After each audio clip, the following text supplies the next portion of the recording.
بدر کا سنسان مگر فیصلہ کن میدان صبح کی ٹھنڈی ہوا میں بھاری محسوس ہو رہا تھا۔ ریت کی ٹیلوں کے درمیان پھیلی خاموشی ایسی تھی جیسے صحرا خود آنے والے مارکے کا منتظر ہو، ہر چیز آنے والے امتحان کو مزید سخت بناتی جا رہی تھی۔ مسلمانوں کا مختصر لشکر، تھکا ہوا، بھوکا، کم وسائل کا مالک، مگر دلوں میں غیر معمولی یقین لیے اپنے خیموں کے پاس قطار بنا کر کھڑا تھا۔ ان کا قائد سب سے آگے، مگر چہرہ تیز نور میں چھپا ہوا۔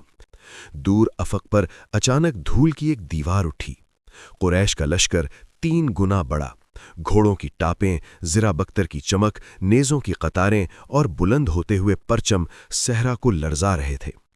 مسلمانوں نے رات کنووں کے پاس بیٹھ کر حکمت عملی طے کی، مٹی پر نقشہ بنایا، راستے چنے اور پھر عاجزی سے دعا کی۔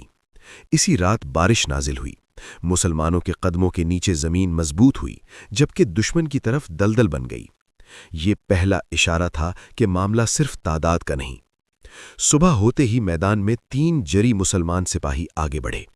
دھول اڑتی رہی، ہوائیں تیز ہوتی گئیں، تلواروں کے دستے مضبوطی سے پکڑے گئے۔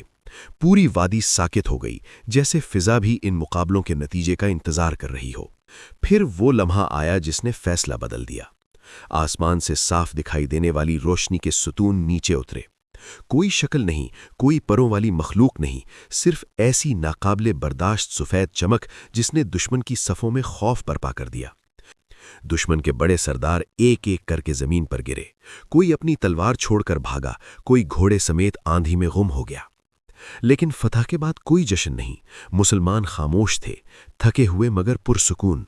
ان کا قائد نور کی چمک میں ڈوبا ہوا سجدے جیسی حالت میں کھڑا تھا، جیسے وہ دنیا کو نہیں صرف اپنے رب کو جواب دے رہا ہو، یہ اعلان کرتے ہوئے کہ اصل قوت ہمیشہ یقین، صبر اور اللہ کی مدد میں ہوتی ہے، تعداد میں نہیں۔